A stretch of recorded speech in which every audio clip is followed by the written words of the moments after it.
Welcome back, everybody, to That CMMC Show. Today, we have the great and powerful CUI wizard himself, Ryan Bonner. Ryan, thanks for joining us today to talk about what is CUI, what is CUI by industry, what the freak do I do with this data. We're going to go through a lot of fun and interesting topics today. Ryan, tell us a little bit about yourself for the people that don't know your great and magical powers. Well, yeah, my name is Ryan. I'm the CEO of DEFCERT. Started the organization in 2019. We've really been working on a lot of projects since then for things like the NIST Manufacturing Extension Partnership and other organizations. And we really got into controlled unclassified information and CUI topics just because so many of our clients were having real struggles with defining it, identifying it, correctly managing it, all that fun stuff. So yeah, that's a big part of what we've been up to since 2019. Cool. Rock and roll. And because of that, I've gotten to know you through Jacob Horn, because you and him used to work together many, many moons ago, and have enjoyed conversations for probably the last 5 years. I think we've known each other 4 years. It's been a while. So Ryan, I can go ahead and attest, for those that don't know, the most important thing you can do on your CMMC journey is scope your boundary correctly. Data flow of CUI. That's going to be the biggest dollar cost savings, pound for pound, that you can get out of any exercise you do. And Ryan's team specializes in this and does a fantastic job. You're going to get a little taste of just some of the knowledge that this man has and his team. And yeah, we're gonna go through it. I'm gonna flash your stuff here at the screen at the very end, Ryan. People can connect with you. We'll put the LinkedIn, your LinkedIn profile in the YouTube channel as well. So let's get started with one of the spiciest of all topics. CUI. CUI isn't everything you do for the government, or at least some people think it is. Some people think it isn't. I hear people saying all the time, Daniel, I just got a freaking DOD email or an email from a guy at the Army. Hey, you want to go play golf with me? And in the freaking bottom, it says, this email contains controlled and classified information. So for those newcomers to the show, can you give us a high level, CUI isn't just because it's sensitive or because it comes from the DoD. CUI actually is a specifically defined set of rules, regulations, etc. So I'm going to turn the mic over to you. Let's fire off and see what you got to say. Sure. Yeah, I think that it's really helpful when organizations go back to like the original definition of controlled unclassified information provided by the federal government in the CUI program rule itself, which is 32 CFR Part 2002. That program leads off with a definition that tells us that there's several criteria at play that determine whether something is CUI. And one of those is that it's either created or possessed by the government, or created or possessed for the government by like a private entity, like a contractor, right? And so for a lot of organizations, that is a missing piece, I think, in their definition or understanding of CUI. The other criteria that we also have to be aware of is whatever the information is, if those other criteria are true, like I'm creating it for the government, maybe on a contract, is that it also has to be subject to a law or a regulation that functions as a CUI authority as listed in the CUI registry, which is a website maintained by the executive agent for the CUI program, NARA. There's also flavors of it maintained by the DoD for its own purposes. And so I think that's where you get into these interesting dynamics where you need an overlap there, right? Like both criteria need to be true, in addition to some other exclusions and things like that. But you'll have organizations who are generating information on a government contract, as an example, but there's no presiding law or regulation that would require you to either safeguard that data or control who it goes to. And so in that situation, you're not generating CUI.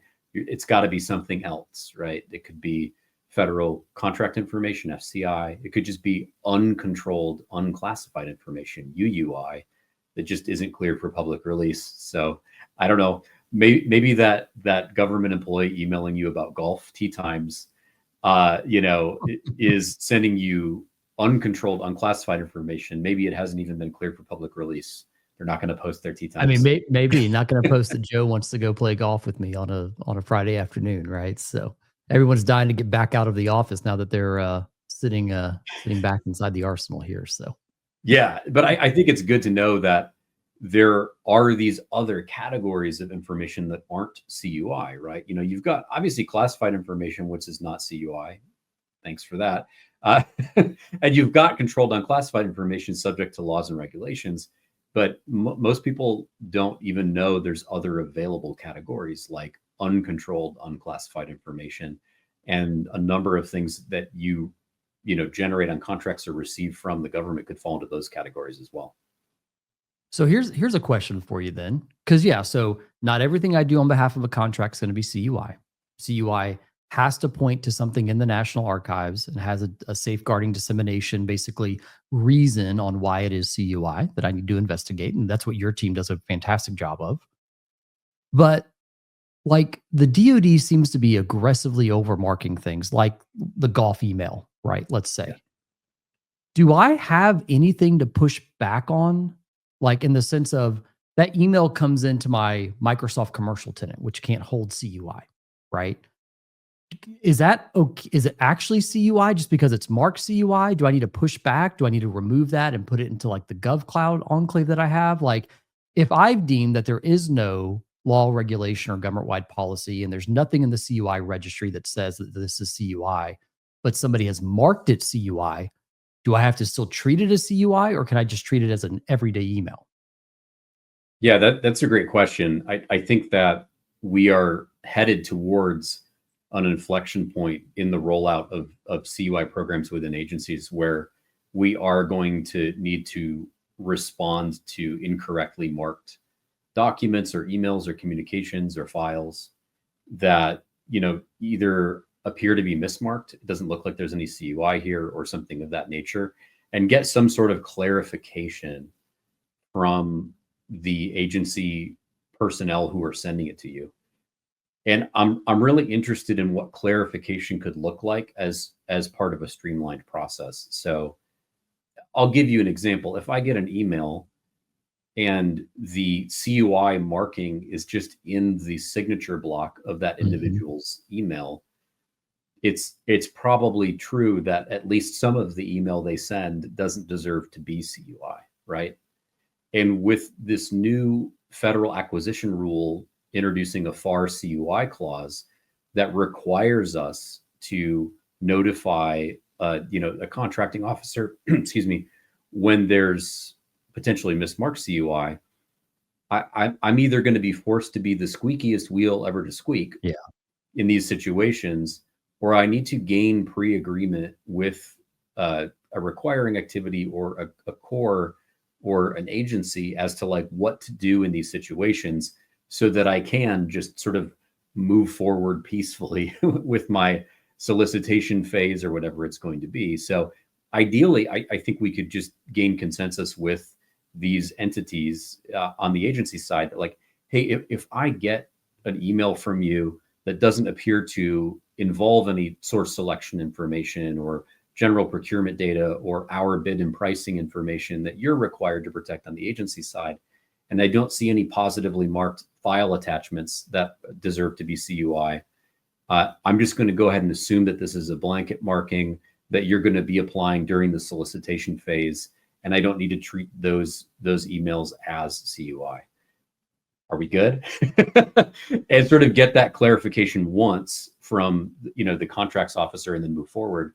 Hopefully that's the kind of stuff that we can apply in these situations so that we aren't just constantly forced to like get into a feedback loop with these entities. Do you think it's best? So going back to the example of the email with, hey, let's go play golf. Do you think it's best to treat it as CUI, follow up saying, hey, this doesn't appear to be controlled unclassified information. Can you confirm? Or because that's the real tension. Like if I get it, technically I have CUI from a marking perspective. Should that be treated as such until clarification? Does that make sense? Can I go ahead and make the assumption that it's not and not treat it like CUI? Does that make sense? Yeah.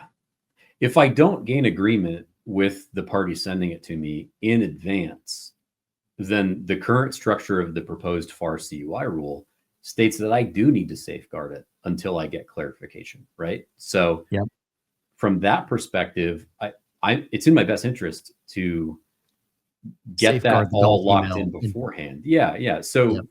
I think from that perspective, the other thing that you should look at is if you have a data flow, like let's say the receipt of email, that even some of the time involves CUI, that's a CUI data flow, right? Setting Mm. aside, very rare occasions where it was done unintentionally, where we could treat that as an information spill.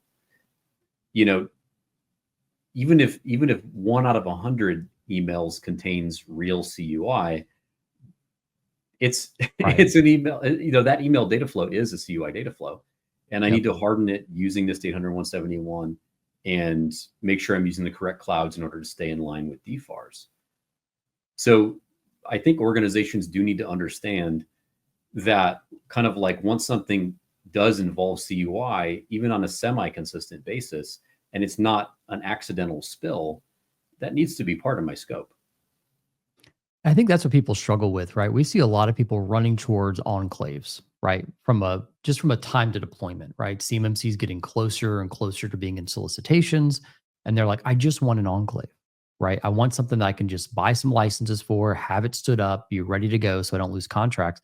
What people aren't thinking about is their actual data flow first.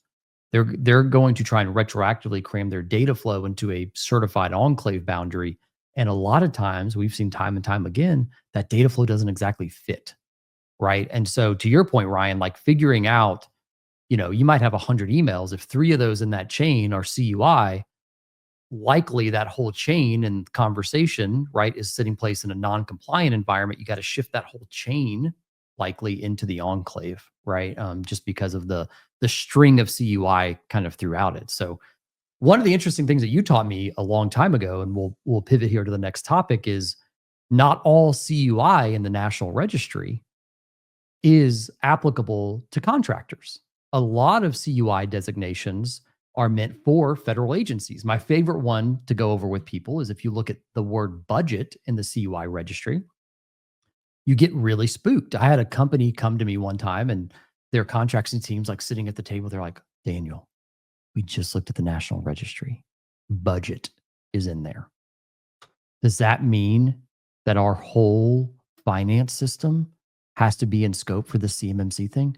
I'm like, well, let's go take a look, and you crack it open and you look at it. You're like, no, this is just for federal agencies reporting their budget to OMB. This has zero to do with you, right? It is not your budget that the DoD or the federal government's concerned about from a marking of CUI perspective. In the space that we work, these are the kind of the 3 major companies that we work with, right? Manufacturing, architectural engineering and construction, or AEC, and then regulated research. Very common kind of CUI, process store transmit organizations. Do you have some high level of what CUI might be more applicable to one industry like this over the other? Do you mind kind of going in? We'll start with manufacturing, kind of going in and saying, hey, this is the most common kind of CUI. This is what that looks like. And then we'll kind of go through these 3 and see if there's any overlap and hopefully provide some clarity to our listeners here. Yeah, absolutely. So for all 3 of these major industry sectors, like there's a couple that I think everyone should be aware of, which is whenever you've got that overlap with government contracting activities, there's going to be certain things you submit to the government that become CUI when they are possessed by the government. And so just knowing that you're going to see some potentially confusing markings for your own documents or things like that is just generally helpful. So like the authorities that I would pay attention to would be like general procurement information or Okay. the procure category. That could be something where you get your own document sent back to you with that marking on it. And that's because the government might have received information from you as part of a sealed bid or as part of a solicitation process. They're not allowed to share that information with your competitors. So they have a safeguarding obligation. Is that Similar. CUI when it's sent back to me, just out of curiosity, even though it's my information? You had a LinkedIn post about this not too long Yeah, ago. yeah. And it's like, is it now CUI, even though I'm the one who sent you the info, Yeah, when it comes to that, the executive agent for the CUI program, the Information Security Oversight Office inside of NARA, has clarified that the information that you generate and maintain ownership of is not CUI, even though the government may mark it as CUI when they get it, may send it back to you that way. That's good to know. The information that you generate and maintain an ownership of is not CUI for you. So it's a useful distinction to make. We call this the proprietary paradox, right? Where the same document is CUI or not CUI based on whose hard drive it's on. And that's a bit of a mind bender, but you'll see that for things like procurement information or source selection evaluation information, SSEL. So kind of going to get in that out of the way. If we dig into some of the industry specific areas in manufacturing, far and away, the most common CUI category we deal with is controlled technical information, or CTI. Strangely, that category of CUI also shares laws and regulations with another category, which is export controlled information, EXPT. So it's usually kind of like a 1-2 punch. If something deserves to be CTI, controlled technical information, it generally also deserves to be EXPT, export controlled information. So those are very, very common CUI categories that we will see correctly marked or incorrectly marked in manufacturing. So those are definitely the hotbed that we see specific to manufacturing. When you get into like architecture and engineering and construction and areas like that, you may overlap with some controlled technical information, although in a lot of cases, mostly what you're doing is developing a site plan or elevation drawings or an overall facility layout or something inside the facility or things like that. So while there may be some CTI involved, I would say that for AEC contractors, we would be very interested and focused in a couple of key areas. One would be operations security, OPSEC. Sometimes that site plan itself may come to you marked OPSEC, and then we've got to figure out what to do with that. I will say that in a lot of practical examples, that OPSEC marking is not really warranted. And so in those cases, you'll want to do more to understand why it deserved to be OPSEC. But I think a category of CUI that the whole industry is not very aware of right now, but will become relevant once agencies identify its relevance, is the physical security category of CUI. Physical security is supposed to be information related to the design of a facility or areas of a facility when it is, like, for example, a GSA leased federal building or a facility with more than 150 federal employee occupants or other factors that give it a certain risk posture. When you hit that threshold, information like everything from like video camera placement and building access control systems and dock loading, unloading areas and skiffs and secure areas within that facility become CUI.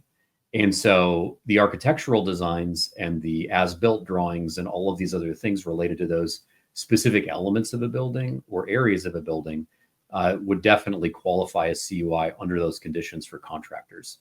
So I think that's important for people to pay attention to, because once agencies get a little more wise to the physical security category, I think you're going to start to see it slathered on top of all sorts of projects. Interesting. Yeah. So that's something to maybe pay attention to that I think could become problematic later for contractors.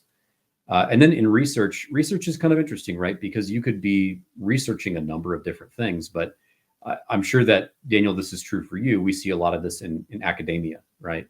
Yes. You've got FFRDCs or university research teams who are doing work under a CIBR or an STTR or fundamental research or things like that. And then these CUI questions come up. There's definitely a lot of overlap between this space and export controlled topics. So like, the ITAR and EAR coming into discussions. So, you have a lot of organizations who maybe started out doing fundamental research, which normally wouldn't qualify as CUI. And then they add some foreign researchers to their team, and suddenly they're outside of the footprint of exclusion for fundamental research. Yeah. Or they've transitioned from basic research to applied research or something of that nature.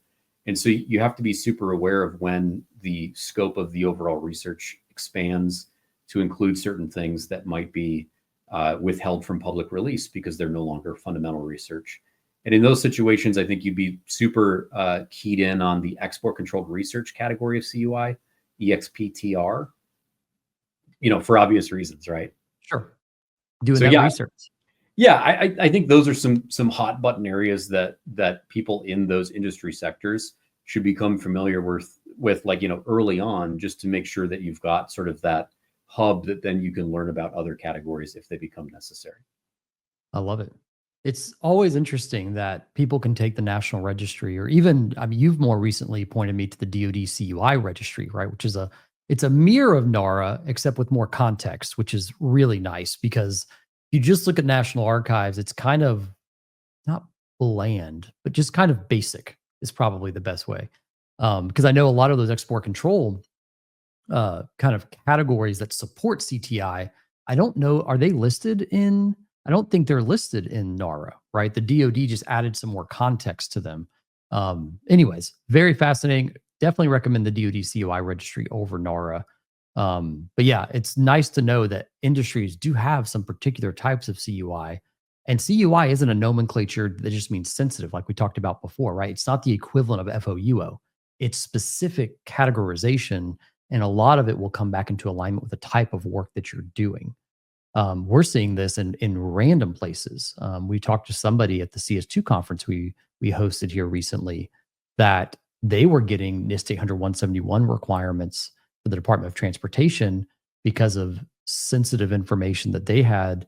I forget the category, SSI maybe, around the Northeast, tunneling and subway track system. Right. It was just interesting to see some other agencies picking up, but again, very specific to the work that they're doing. So, as we talked about before, going back to the golf email, there's a lot of people on the DoD side that don't understand fully what CUI is, but there's also a lot of people on the contracting side, right? You might have a CMMC program manager or a CUI program manager. Those are more and more roles that we're seeing kind of pop up in industry. But Ryan, what do I do? How do I manage people that don't know the leading indicators of CUI? And what if I'm think something is CUI, but it's not marked as CUI? Like, what are some things that I can do, some instructions, some guardrails I can put in place to protect my people who don't have the full CUI scope understanding because it's very in depth? And then, how do I make a judgment call? What's the Christian doctrine kind of approach to, things that aren't marked, but you think they are CUI? So back over to you, sir.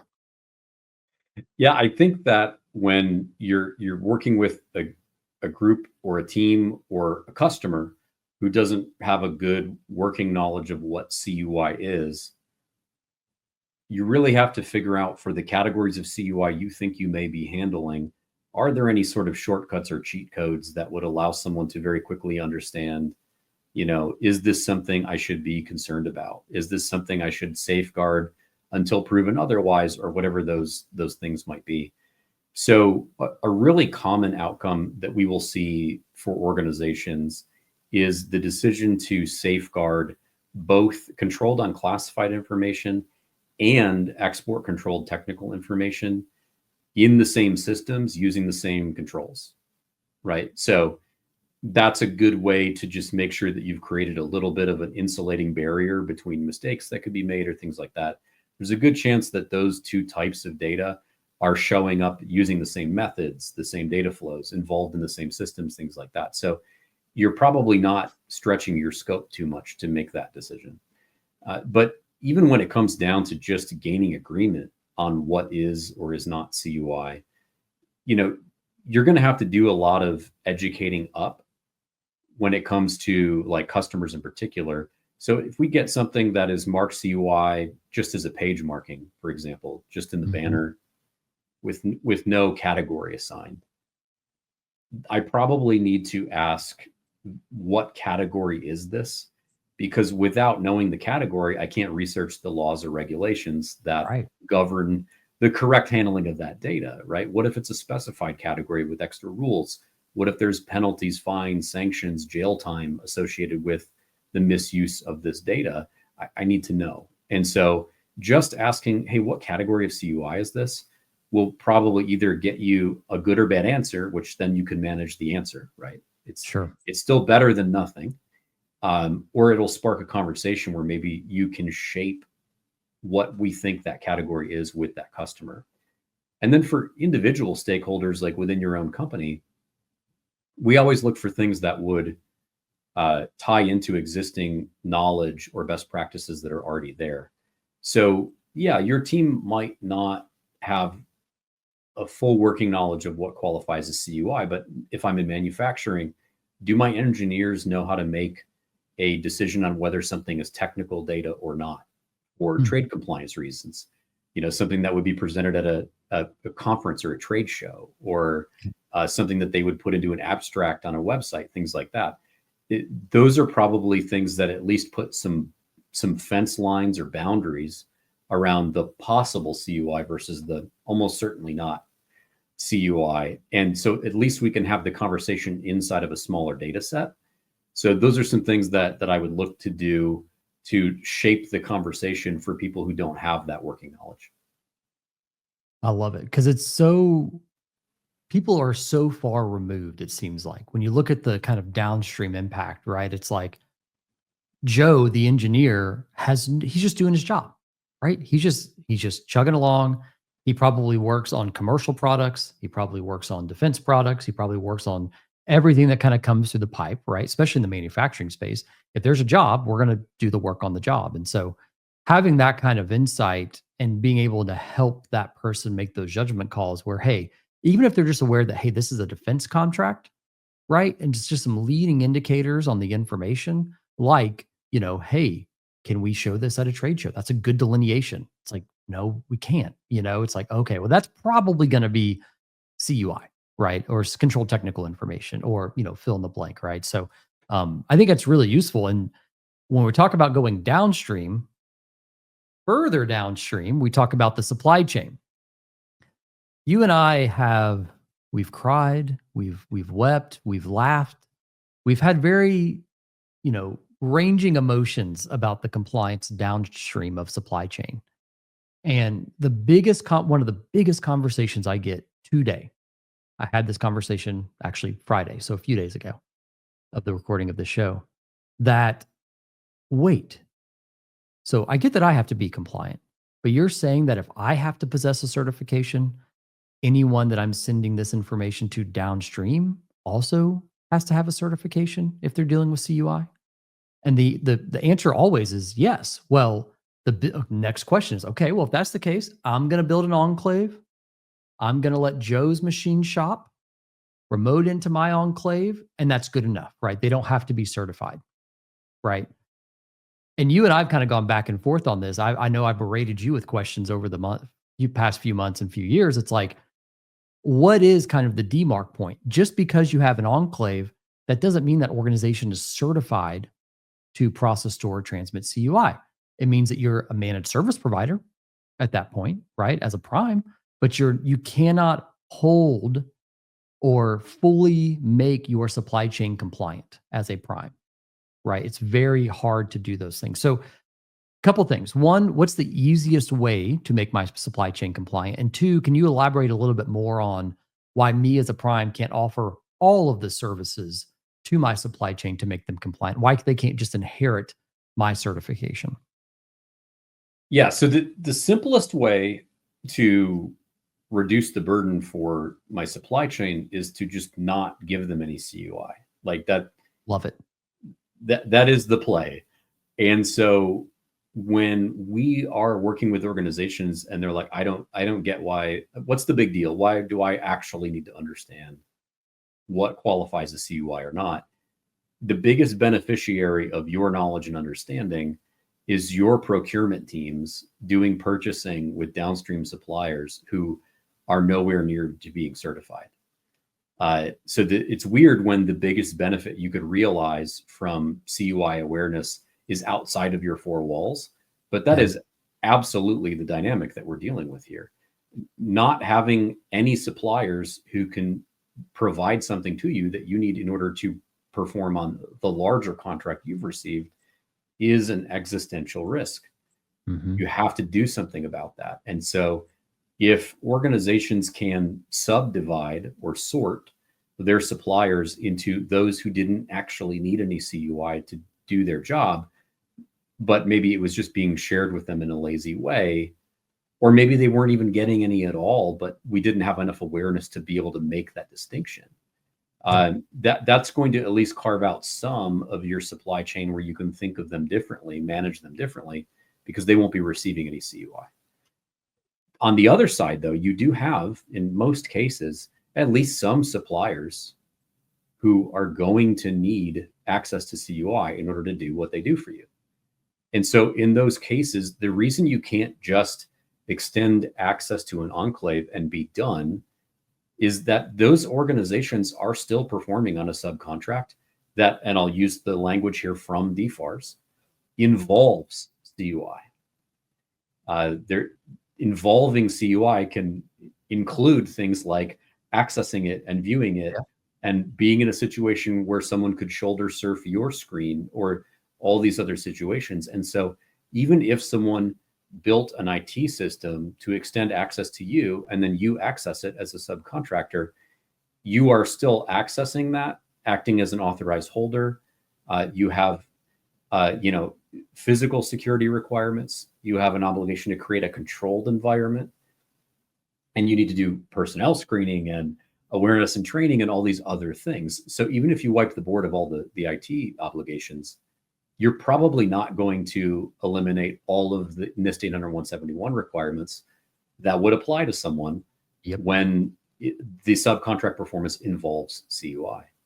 And so I think the best thing you could do when extending that access to somebody would be to reduce the number of 800-171 requirements your subcontractors need to meet, which would certainly speed up their ability to implement and get level 2 certified. It would be an interesting scope for that certification, but we absolutely think that is doable. It just requires very careful allocation of which requirements still remain, and making sure that that subcontractor still goes and gets that certification. And it's going to limit what they can necessarily do in the performance of that subcontract, because they can't take possession of digital copies of that data. But it would be a good way to at least keep someone in your supply base. So I'm a machine shop. I've got 10 different primes that I work with. I got one of the 9 to agree to go paper copy with me, really reduce the scope of CUI. I've got 9 others that are like, listen, it's digital or bust. Like, we're not going to snail mail you this stuff, right? Like, when we talk about people downstream, you almost have to have almost like collective bargaining, but you almost have to have multiple buy-in from all of the primes you're working with and say, this is the only way across all of you that we will be working with CUI so that we can maintain our certification, because our certification is scoped specifically for physical handling of CUI. So I leave that kind of at the end of this conversation. Like, you not only have to get buy-in from one of your primes as a sub, you also have to get buy-in from all of them if you want your boundary to be kind of more curated and not contain digital copies of things, right? Which, again, a lot of places will probably push back on. Maybe not. Maybe you're so critical that they're willing to kind of bow down to the paper copies. Definitely make sure that you're having those conversations actively, because going back to our conversation earlier, the larger your scope, the more expensive it's going to be. So if you can get collective buy-in of all your primes, this is our scope, take it or leave it, it's what you're going to have to do to keep that boundary small. If not, you're going to be beholden to a large technical infrastructure. There's just so much more in scope as part of that, right? Yeah, it's just very interesting. Like, it's funny to see it's different waves, right? So over the past few years, we've had the early adopters, right? Then we've had, more recently, like larger primes getting really serious about getting their CMMC certification. And then the wave that we're kind of in now is still some of the larger primes and some of the smaller businesses, but the larger primes realizing, holy crap, I'm certified. I got my joint surveillance cert in hand, or I got a formal certification in January or whatever it might be. But I just remembered my whole supply chain's got to do this. Right. And you do work de-scoping CUI for supply chain as well, which is nice. So again, if you're hearing this under my voice, Ryan and his team can help figure out what is going to be CUI going to your supply chain, which is going to save you guys a lot of heartache, heartburn, fill in the blank there, right? Which brings to one of the last questions we have of today, named Don't Waste Your Money. So we've been in this industry long enough. I started at Summit 7 back in 2018. You've been doing CUI scoping work for how long, Ryan, now? Quite a while. Yeah, it's several years. It's started out very informally, but it's been a more formal project that we do for at least 2 years now. Yeah. So now that you've kind of got all this going under, I think you and I have both found out a lot of people spend money investing in the wrong things, right? So one of the more common examples of this that I've seen over the past week or so is there was a company that approached me. They've done CUI scoping 3 other times with 3 other companies. So they've invested, I don't even know how much money, but let's say $250 to $350,000 in services over the past few years. And they want to do it again, right? They want to do it. This would be a 4th time, right? And so I look at this and this is not like a plug to, buy Summit 7 or buy DEFCERT. This is just a general PSA announcement that CMMC and CUI specifically can be very confusing. CUI is way more confusing than CMMC is in my opinion. But you need to go in with the assumption that very key deliverables will be given to you, right? So like a common example is that we've seen other implementers in the past or other scoping organizations just giving a thumbs up, thumbs down, you have CUI or you don't have CUI, right? And it's like, well, that's good, cool, but it doesn't actually tell me what type of CUI, what I can do to descope that CUI. It doesn't give me a best course of action. Do I enclave it? Do I have to move everything into compliance? Can I do some kind of mixed environment? What assets do I have as part of that scope? So this is a general PSA from Ryan and I, because CMMC is becoming a money grab. I mean, there's no way around it, right? It's picking up so much steam. Please make sure that you're looking and truly understanding, what that is. Even if, I think Ryan and I can both say this, like, even if you don't buy directly from us, like, just make sure you're doing your research, right?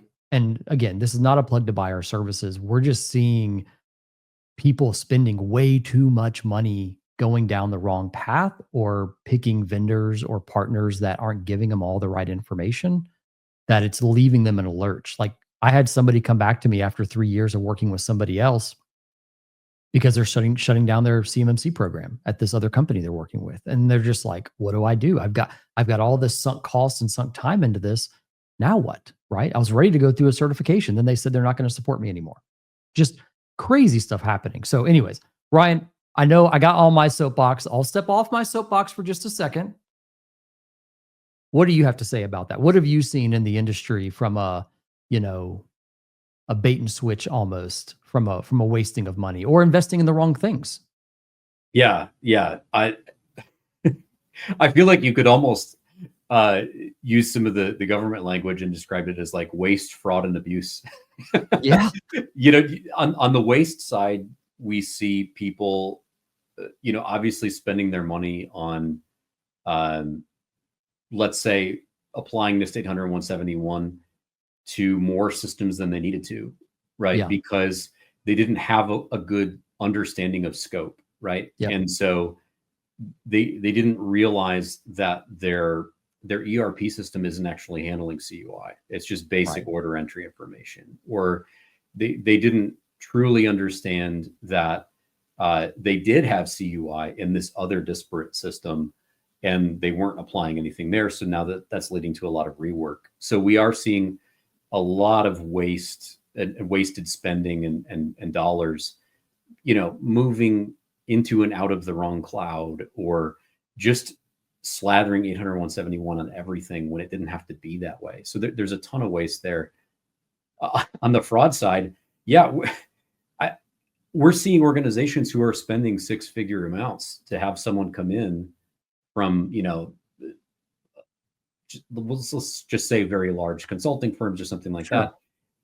And the report that they get on whether or not they have CUI is just kind of a binary determination. Yeah, you have it or you don't. And sometimes it's based on just very low effort criteria, like we saw a marked document, or you got the DFARS clause in your contract. These aren't DFARS. These aren't correct indicators. And so when we go in and talk to those organizations, we're like, oh, you already did a project. Cool. You probably don't need us. What CUI categories do you have? And they're like, categories? Right. I don't know. Maybe basic and specified, maybe. And you're like, oh God, no. So it's more than that. It's more than that. Yeah, I'm not the FTC professional who's going to determine what fraud looks like, but saying that you're going to help someone identify CUI for the purposes of scoping their environment and then just saying you kind of have it is definitely underserving the need. Yeah, absolutely. And then on the abuse side, I think you're seeing people who leverage kind of like prior experience or identity politics to be like, listen, I've been in this space for X number of years. You know, I worked inside the government one time. I did this, that, or the other. Therefore, you just have to accept my my opinion or my findings or whatever. And they're not citing anything. They're not citing their sources. There's no regulatory reference. There's nothing backing up the claim that they're making other than just kind of trust me, bro. And that feels like downright abuse of people who don't have the vocabulary to judge what they should be looking for in these kinds of interactions. I love it. And it's so true. Like I'm very concerned that companies are going to go through these exercises with some companies. And there's a lot of great companies out there, by the way. This is not a bash on the whole industry, but just be very selective and ask good questions around what you're getting and be very clear about what you need. Right. I need to figure out how to de-scope CUI as much as possible for my supply chain. And the outcome of their statement of work should say, we will give you a report on how to de-scope CUI from your supply chain. Right. So again, be very prescriptive. If you keep it open-ended, like, I still see people do gap assessments today with just the 110 and not the 320 assessment objectives. And I can't tell you how many of those conversations I've had saying, we went through a gap assessment, we got a perfect 110. I said, well, do you know what an assessment objective is? They're like, oh, no, what's that? It's like, well, I'm sorry you wasted $20,000, $30,000, $40,000 on something that is useless. And not only that, you've misrepresented your SPUR scores to the DoD, which is also not, DOJ is not a big fan of that these days. So it's one of those things where, again, just ask really good questions, be very prescriptive in what you need. And with that, Ryan, I think we're going to wrap our show with one last thing, and that is closing remarks. Is there anything you want to get off your chest? Anything you want to provide clarity on? A common gotcha? Any wise parting words from the Wizard of CUI himself? Well, we just talked about asking better questions so that you get better results. Mm-hmm. If we look back on some of the things we just finished talking about, if I was to encourage organizations to ask some very specific questions to make sure they get what they need out of working with someone on these very difficult topics, the first thing when we talk about wasting money by over implementing 800-171 would be, I want somebody that I'm working with to tell me the correct CMMC asset category for everything that we end up talking about in a project. So I want to know whether my Windows server is a CUI asset or a contractor risk managed asset and everything else in between. Otherwise, I don't have a roadmap or a path forward. Right. From an avoiding sort of like just oversimplified determinations of CUI, I would make sure that any CUI discussions I'm going to have with someone results in an identified category or categories of CUI, not just a yes, no. If you can do that, then you can then go do your own research on the laws and regulations that sit underneath each of those categories. And that will allow you to engage with more members of your organization and your customers. And then finally, I think that if you're going to make sure that you're not just effectively gaslit by somebody who wants to lean on prior experience or, just how knowledgeable they are, make sure that whatever determination someone is giving you can cite its sources. Yeah. Tell me why you believe that that thing is true. And I'd like it to come from an authoritative source, right? So they should be citing 32 CFR. They should be citing 48 CFR. They should be citing the laws or regulations acting as a CUI authority. This isn't about gatekeeping, right? This is about arming someone with all of the background information they need to move forward without you. And if you're not going to provide that, I'm not sure what you provided. Right. You provided an opinion is all you provided. not anything justifiable. And lawyers like things that they can point back to that are written in the federal blood. Yeah. Well, Ryan, thank you so much, my friend. As always, it's a pleasure. I'm sure we'll be doing this again many more times. But thanks for joining. Thanks for everyone for listening. Ryan's information's in the comments here on the video. And we'll see you next time. See Thanks. y'all. Looking forward to it.